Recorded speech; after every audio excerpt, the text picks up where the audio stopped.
So I wanted to say this, and I know that a lot of people may not like it, but I want to say this because I think that we need to see this perspective.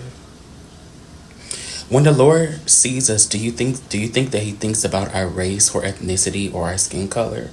Or do you think he cares about the matters of our hearts? Right? Do you think he sees and examines our hearts? That's how he actually knows us, is by our heart posture.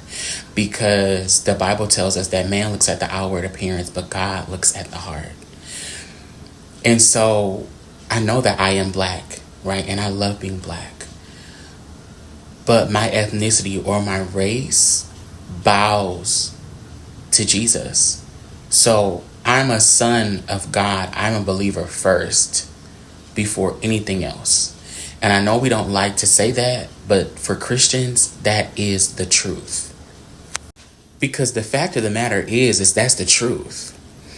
God made different races and ethnicities and different tribes and different tongues because he is diverse, right? Because we could not box him in, because his creative mind, if he can create the difference between frogs and lizards and the difference between lizards and snakes, right? And you get the different types of fish. There's not just big fish, but there's whales, there's sharks. So because God is diverse, he made us diverse. But at the end of the day, he looks at our heart and examines us by our heart, right?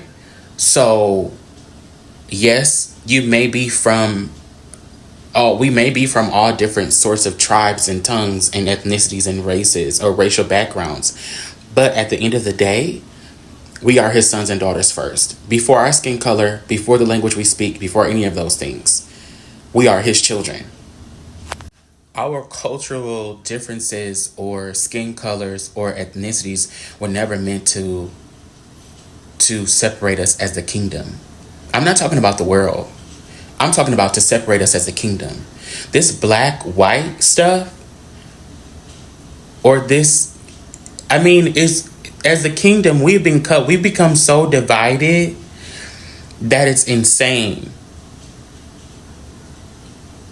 We have to stop this because it's keeping us divided as the sons and daughters of God. And the world's going to continue to be divided, not only because that's what's supposed to happen, but because the church is divided. If you can't get past your ethnicity or skin color, if you think that God identifies you as black or white or Hispanic or Asian before he sees you as a son and a daughter, or before he sees your heart posture, then you are sadly mistaken and you need to go back and read the scriptures.